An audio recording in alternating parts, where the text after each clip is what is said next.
Ilang days na rin kumikendeng The Climb si Pablo sa timeline ko na iba-iba ang background. Baka kailangan na niya ng salon pass ako na naaawa pero ang cute ng mga edits, hahaha, galing ang witty. By the way, narinig niyo na ba yung sound na ganda si Chona? Ganda si Chona pero mataray si Chona, hahaha.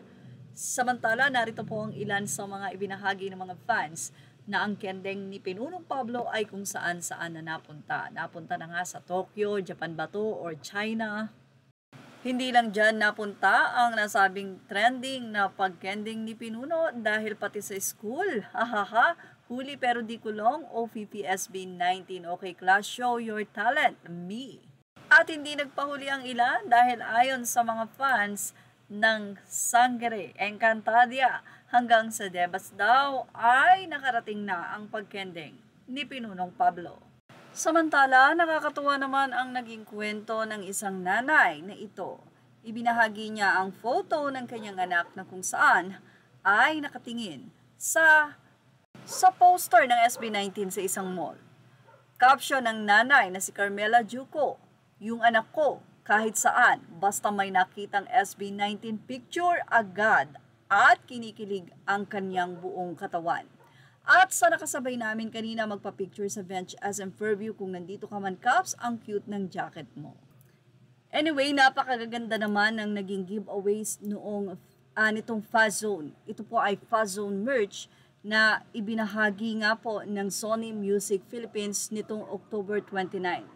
Sa kanilang caption, sinabi nila na Intro Boy Voice 18 gusto nyo ng FC merch?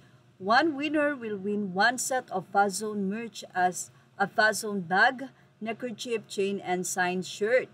This giveaway is open entries in the Philippines only. Winner will be notified via email by a Sony Music Philippines representative on November 3, 2025. Campaign period October 29 to November 2, 2025. Sa mga nais sumali, bisitahin lang po ang nasabing Facebook post ng Sony Philippines dahil doon makikita nyo nga ang link kung paano kayo mag-join at paano mananalo ng Fuzz Zone merch giveaways na isang set. Aba? Wow, grabe. Ang ilan po ay nagbahagi na nakapasok na sila pero mukhang mayroong nagkakaroon ng problema. But anyway, narito po ang sample kapag ka ikaw po ay pasok or pwedeng mag-join.